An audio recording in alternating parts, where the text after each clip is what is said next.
বন্ধুরা, আজকে আমি ক্লাস 10-এর Duff and Dutt 2023 English question bank থেকে আনসিন নাম্বার 8 তোমাদের সাথে খুব সুন্দরভাবে আলোচনা করব, তোমাদের বোঝানোর চেষ্টা করব। বন্ধুরা, তোমাদের প্রত্যেককে শেষ পর্যন্ত দেখার জন্য অনুরোধ করছি। তোমরা শেষ পর্যন্ত শুনে নেবে এবং দেখে নেবে। Unseen 8, page number 214। তো পুরো আনসিনটার বাংলা মানেটা আমি তোমাদের পড়ে শোনাচ্ছি, তোমরা শুনে নাও। I remember how my life's work developed from the time when I was very young. আমি মনে করি কিভাবে আমার জীবনের কাজ বিকশিত হয়েছিল যখন আমি খুব ছোট ছিলাম। When I was about 25 years old, I used to live in utmost seclusion in the solitude of an obscure Bengal village by the river Ganges in boat house. আমার বয়স যখন 25 বছর ছিল তখন গঙ্গা নদীর তীরে একটি অস্পষ্ট বাংলার গ্রামের নির্জনে আমি নৌকার ঘরে অত্যন্ত নির্জনে বাস করতাম। The wild ducks which came during the time of autumn from the Himalayan lakes were my only living companions. সেই সময় বুনো হাঁস যারা হিমালয়ের হ্রদ থেকে শরতের সময় সেখানে আসতো, তারা ছিল আমার একমাত্র জীবন্ত সঙ্গী।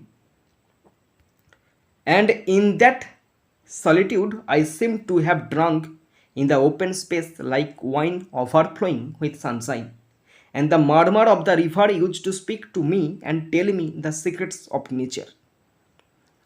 এবং সেই নির্জনতায় আমি রৌদ্রে উপচে পড়া মদের মতো খোলা জায়গায় মাতাল হয়েছি, এবং নদীর গোঙানি আমার সাথে কথা বলতো এবং আমাকে প্রকৃতির গোপন কথা বলতো। And I passed my days in the solitude dreaming and giving shape to my dream in poems and studies and sending out my thoughts two the Calcutta public through the magazines and other papers.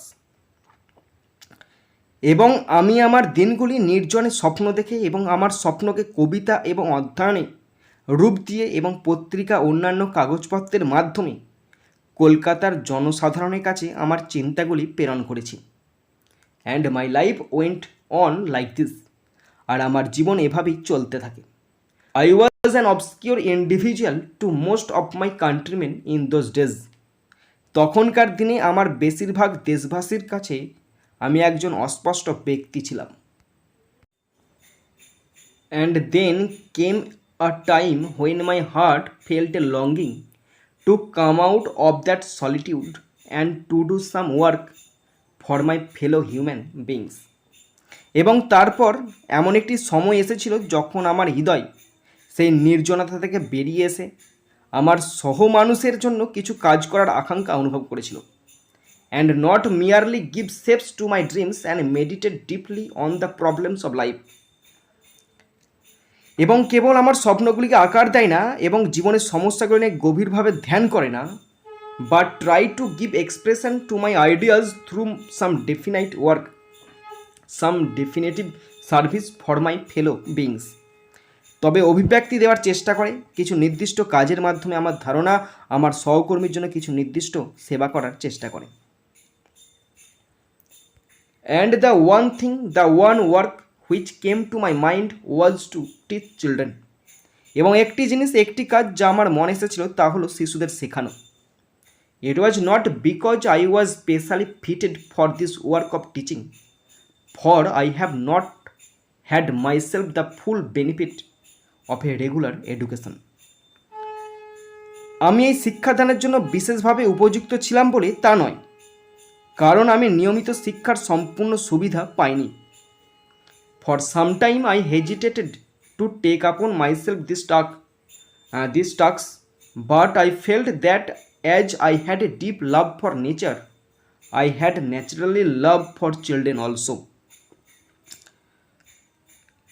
কিছু সময়ের জন্য এই কাজটি নিজের ওপর নিতে ইতস্তত বোধ করছিলাম, কিন্তু আমি অনুভব করেছি যে প্রকৃতির প্রতি আমার গভীর ভালোবাসা যেমন আছে, তেমনি আমি স্বাভাবিকভাবে শিশুদের প্রতি আরও ভালোবাসা বাড়াতে চাই বা ভালোবাসা করতে চাই। My object in starting this institution was to give the children of men full freedom of joy of life and of communion with nature. এই প্রতিষ্ঠানটি শুরু করার ক্ষেত্রে আমার উদ্দেশ্য ছিল শিশুদের মধ্যে আনন্দ, জীবন এবং প্রকৃতির সাথে যোগাযোগের পূর্ণ স্বাধীনতা দেওয়া।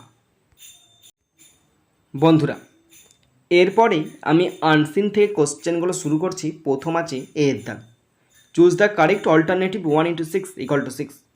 6টা অল্টারনেটিভ কোশ্চেন আছে, 1 নাম্বার করে 6 নম্বর। First number 1, Rabindranath use to live in solitude when his age was 25 years. Rabindranath তার 25 বছর বয়সে নির্জনে থাকতেন। Option B is the right answer. Question 2, the wild dogs come in autumn. বুনো হাঁস আসে শরৎকালে। Option D is the right answer. Question 3, Rabindranath loved nature and children. মানে বোথ অফ দিজ। রবীন্দ্রনাথ ভালোবাসতেন প্রকৃতি এবং শিশু। Option C is the right answer. Question 4, Rabindranath sent his idea to the Calcutta public through magazines and papers. Rabindranath তার ধারণা কলকাতার জনসাধারণের কাছে পাঠিয়েছিলেন ম্যাগাজিন এবং কাগজপত্রের মাধ্যমে। Option C is the right answer. Question 5, in the village of Bengal Rabindranath lived in a boat house. বাংলার গ্রামে রবীন্দ্রনাথ থাকতেন একটি নৌকা ঘরে। Option B is the right answer. Question 6, at that time the poets only living companions were the wild ducks. সেই সময় কবির একমাত্র জীবিত সঙ্গী ছিল বুনো হাঁস। Option D is the right answer. এরপর আছে বি এর দাগ। Right T for true and F for false statements. Also pick out suitable lines or phrases from the text in support of your answers. বন্ধুরা, true false আছে। যদি true হয় টি লিখতে হবে, আর যদি ফলস হয় এফ লিখতে হবে, এবং তার সাথে অবশ্যই সাপোর্টিং স্টেটমেন্ট লিখতে হবে। কোশ্চেন আছে 3টে, 2 নাম্বার করে 6 নম্বর। অর্থাৎ ট্রু অথবা ফলস হচ্ছে কিনা তার জন্য আছে 1 নাম্বার, এবং সাপোর্টিং স্টেটমেন্ট লিখতে হবে, তার জন্য আছে 1 নাম্বার। 1 1 2 3টে আছে, 3 2 6 নম্বর। First number 1, his heart longed for coming out of solitude. তার হৃদয় নির্জনতা থেকে বেরিয়ে আসার জন্য আকুল ছিল। এটা ট্রু হবে, আর লিখতে হবে T, supporting statement. And then came a time when my heart felt a longing to come out of that solitude. Question 2, Rabindranath wrote poems while living in obscure Bengal. Rabindranath দুর্বোধ্য বাংলায় থাকতে কবিতা লিখেছিলেন। এটা ট্রু হবে, লিখতে হবে T, supporting statement. And I passed my days in the solitude dreaming and giving shape to my dream in poems and studies and sending out my thoughts two the Calcutta public through the magazines and the other papers. Question 3, Rabindranath never thought of teaching. Rabindranath শিক্ষকতার কথা কখনো ভাবেননি। এটা false হবে, আর লিখতে হবে F, supporting statement. And the one work which came to my mind was to teach children. এরপরে আছে সি এর দাগ। Answer the following questions 2 × 4 = 8।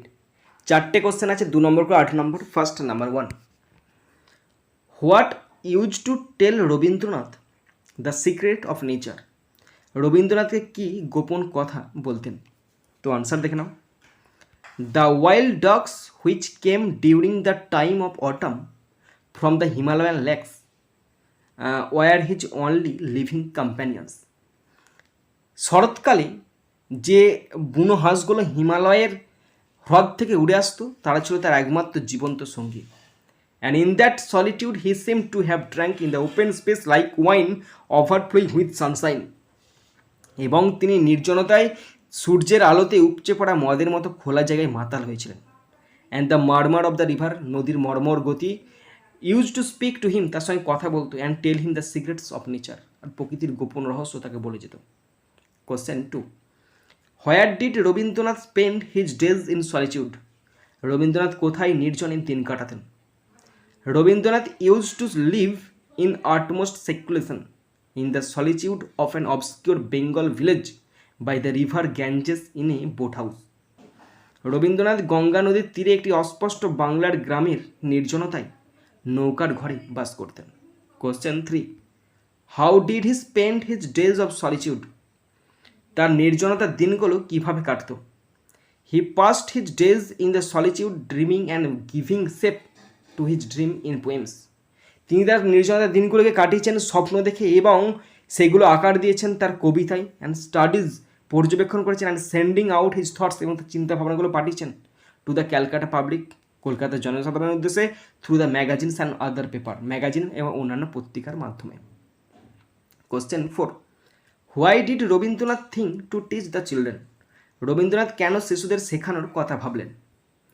Rabindranath thought to teach the children, শেখানোর কথা ভাবলেন, it was not because he was specially fitted for his work of teaching, কারণ তিনি এই কাজে দক্ষ ছিলেন বলে নয়, কারণ he had not had himself the full benefit of a regular education, কারণ তিনি প্রতিনিয়ত শিক্ষার সুবিধা পাননি, তার জন্য তিনি তাদের শিক্ষার দায়িত্ব নিয়েছিলেন। এরপরে আমি আনসিন থেকে কোশ্চেনগুলো শুরু করছি। প্রথম আছে ডি এর দাগ। মিনিং ফ্রম আনসিন চারটে আছে, 2 নম্বর 8 নম্বর। Number 1, the sharing or exchanging of intimate thoughts and feelings, মানে এক্সপ্রেশন, অনুভূতি, অন্তরঙ্গ চিন্তা ও অনুভূতির আদান প্রদান বা বিনিময়, মানে অভিব্যক্তি। Question 2, not discovered or known about, আবিষ্কৃত বা পরিচিত নয়, মানে অস্পষ্ট, অবস্কিওর মানে অস্পষ্ট।